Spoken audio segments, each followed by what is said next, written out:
आज हम लोग डिस्कस करने वाले हैं कि अगर हम बात करें सबसे ज़्यादा प्रिसाइज चश्मा हटाने की लेज़र टेक्निक कौन सी है, यानी कि सबसे ज़्यादा एक्यूरेट ट्रीटमेंट कौन सी मशीन से हो सकता है और क्या उसके फीचर है जिसकी वजह से ये ट्रीटमेंट होता है।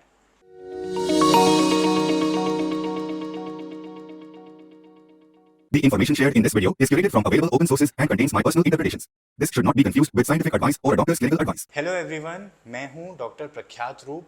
मैं एक्यूरा विजन क्लिनिक्स रूप नेत्रालय में कैटरैक्ट, कॉर्निया और रिफ्रैक्टिव सर्जरी का स्पेशलिस्ट हूं। मैंने अपनी आंखों के ट्रीटमेंट की सारी ट्रेनिंग और पढ़ाई एम्स न्यू दिल्ली से करी है। तो हम बात करेंगे 7 डायमेंशनल ट्रैकिंग के बारे में, जो कि श्विंड नाम की जो कंपनी है उसकी मशीन्स में अवेलेबल होती है। श्विंड कंपनी की जो एक्साइमर लेजर्स यानी कि लेसिक वाले लेजर्स हैं उनका नाम होता है एमेरिस, और ये मशीन्स के अंदर, ये मॉडल्स के अंदर 7 डायमेंशनल ट्रैकिंग के साथ ट्रीटमेंट को किया जाता है। तो हम इसके बारे में डिस्कस करेंगे कि ये क्यों सबसे ज़्यादा सुपीरियर टेक्नोलॉजी है, ये क्यों इतनी ज़्यादा एडवांटेजियस है और कौन से सिचुएशंस में ये हमें सबसे ज़्यादा मदद करेगी। तो सबसे पहले हम बात करते हैं थोड़ा सा कि लेसिक के बेसिक्स क्या हैं, बेसिक स्टेप्स क्या होते हैं लेसिक के। तो देखिए, सबसे पहले जो लेसिक किया जाता है उसके अंदर एक फ्लैप हम बनाते हैं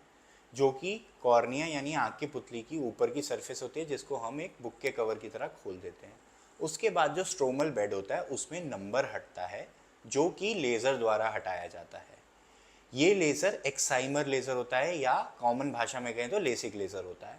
इसके बाद फ्लैप को वापस रख दिया जाता है। तो ये जो पुतली की शेप का चेंज है, इसको करने वाला जो लेज़र है लेसिक लेज़र, ये सबसे पहले जब दुनिया में आया था तो ये नॉर्मल ट्रीटमेंट कर देता था जहाँ पर भी ये डाला जाए। आँख में कहाँ पर ये लेज़र पड़ रहा है इसका ध्यान डॉक्टर को खुद रखना पड़ता था। पेशेंट अगर अपना सर हिलाए तो ये प्रॉब्लम पैदा कर सकता था। इस प्रॉब्लम को सॉल्व करने के लिए प्यूपिल ट्रैकिंग आई, यानी कि जो हमारी आँख का काला तारा होता है उसके बीच में ट्रीटमेंट ट्रैक होने लगा। मतलब अगर आँख थोड़ा बहुत हिले तो भी मशीन ये मेक श्योर करेगी कि ट्रीटमेंट का सेंटर, यानी कि जो लेज़र चल रहा है उसका सेंटर पॉइंट हमेशा काली पुतली का सेंटर पॉइंट ही रहे। अब इससे फर्दर क्या इंप्रूवमेंट्स हुए, इस प्यूपिल सेंट्रिक ट्रीटमेंट के बाद आया कस्टमाइज्ड ट्रीटमेंट।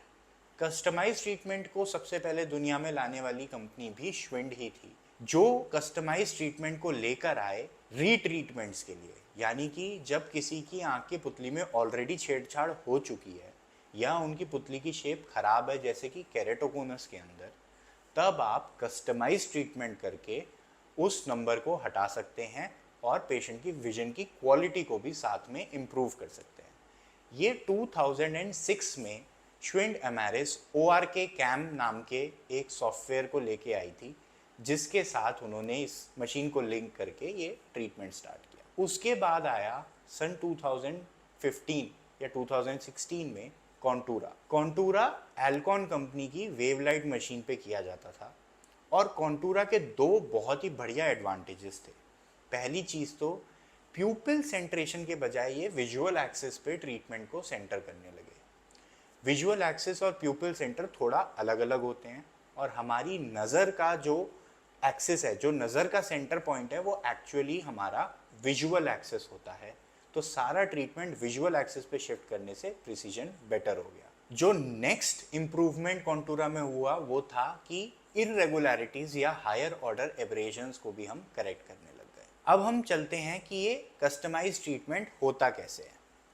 तो कस्टमाइज ट्रीटमेंट को करने के लिए सबसे पहले हमें एक डायग्नोस्टिक इमेज कैप्चर करनी होती है, जो कि एक डायग्नोस्टिक टूल पे कैप्चर करी जाती है, जो टोपोग्राफी या टोमोग्राफी या दोनों का कॉम्बिनेशन इस्तेमाल करके हमारी आँख की भूरी पुतली की एक इमेज कैप्चर करता है और कॉर्निया के मैप से डेटा पॉइंट्स कैप्चर करता है। उसके बाद ये जो डेटा है ये मशीन में ट्रांसफ़र होता है, और यहाँ पर जब पेशेंट मशीन में लेटे होते हैं तब एक इमेज कैप्चर करी जाती है, जिसके डेटा पॉइंट्स को फिर जो डायग्नोस्टिक इमेज थी उससे मैच करा जाता है। और उसके बाद जब मैचिंग हो जाती है तो एग्जैक्ट अलाइनमेंट हो जाता है और उसके बाद कस्टमाइज ट्रीटमेंट किया जाता है।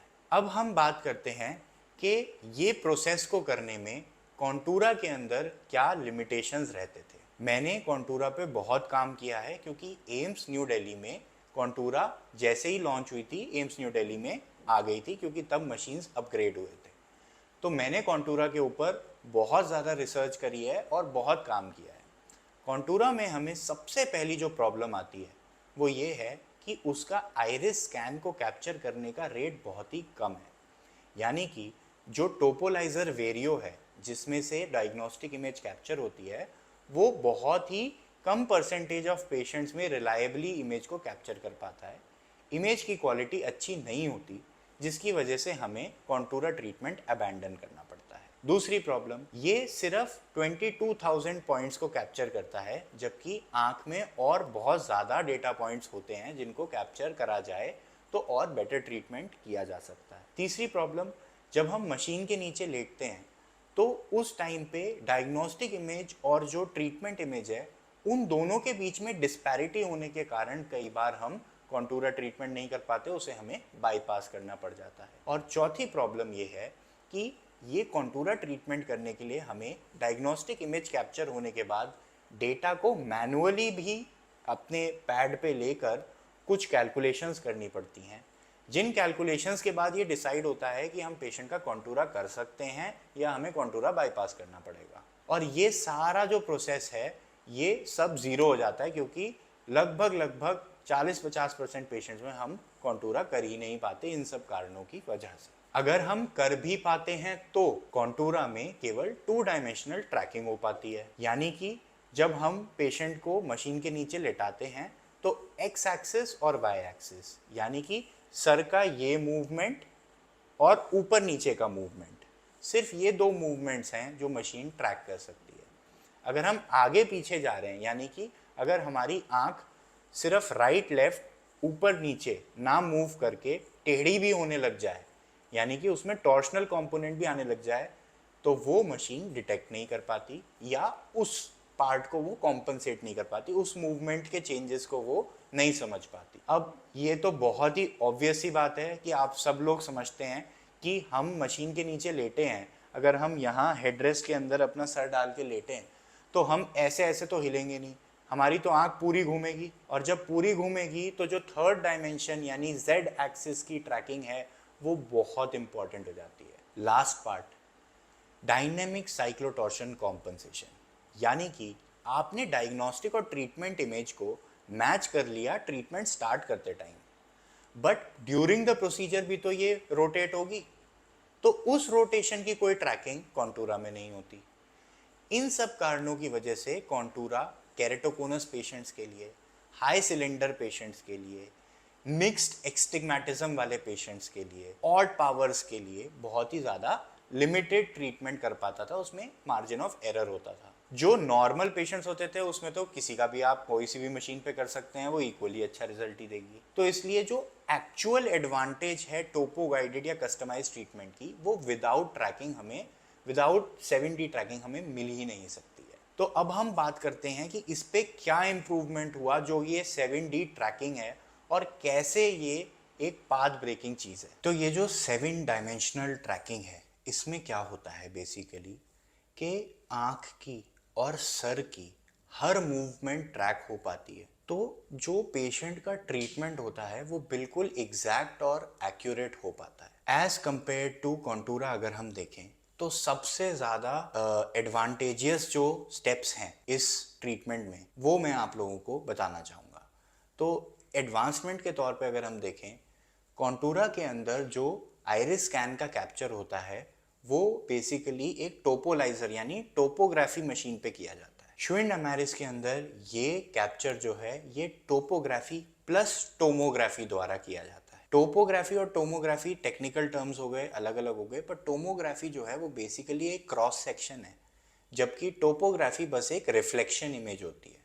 तो ये दोनों के बीच का काफ़ी बड़ा फर्क हो जाता है। दूसरा, आइरिस स्कैन का कैप्चर रेट श्विंड सीरियस के अंदर 99% से ज़्यादा होता है। अगर हम देखें कि ये कितने डेटा पॉइंट्स को कैप्चर कर रहा है तो ये 1 लाख से ज़्यादा डेटा पॉइंट्स को कैप्चर करता है, यानी कि इरेगुलरिटीज़ को ट्रीट करने के लिए इस मशीन का रेजोल्यूशन कॉन्टूरा के कंपैरिजन में 5 टाइम्स है। ऐसे ही हमें कोई मैनुअल कैलकुलेशन नहीं करनी पड़ेगी और किसी भी पेशेंट को रूल आउट नहीं करना पड़ता है, यानी कि हम हर पेशेंट का कस्टमाइज ट्रीटमेंट इस पे परफॉर्म कर सकते हैं। साथ ही ये डेटा डायरेक्टली ऑटोमेटिकली मशीन में ट्रांसफर होता है, इसमें कोई मैनुअल कैलकुलेशंस नहीं चाहिए और कोई किसी भी पेशेंट को कोई रूल आउट करना हमें नहीं पड़ेगा, यानी कि बाईपास नहीं करना पड़ेगा कभी भी ट्रीटमेंट को। लास्ट पार्ट ये है कि ये साइक्लोटॉर्शन का भी कॉम्पनसेशन डायनेमिक करता है। तो 7 डायमेंशनल ट्रैकिंग की जो बात आती है उसमें बेसिकली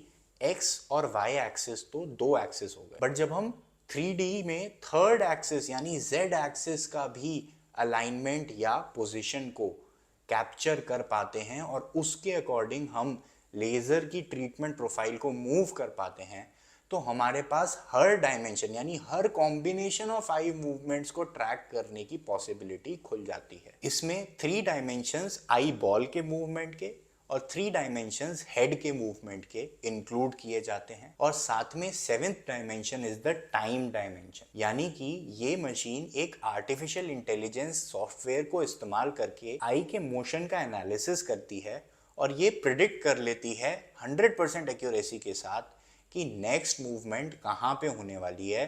तो लेज़र का जो नेक्स्ट स्पॉट आएगा वो जब तक आंख पे पहुंचेगा तब तक आंख की पोजीशन एग्जैक्टली उसी पॉइंट पे होगी। तो ये होता है without any time lag laser की डिलीवरी करना, जो कि 7 डायमेंशनल यानी आंख के हर मूवमेंट के ट्रैकिंग के साथ हो पाता है। ये फीचर इस मशीन या इस प्लेटफॉर्म को बाकी सारे टाइप के एक्साइमर लेजर से कहीं ज्यादा एडवांस्ड बना देता है और इसीलिए ये हमारा वर्क हॉर्स है। हम सबसे ज्यादा कस्टमाइज ट्रीटमेंट्स इसके ऊपर परफॉर्म करते हैं।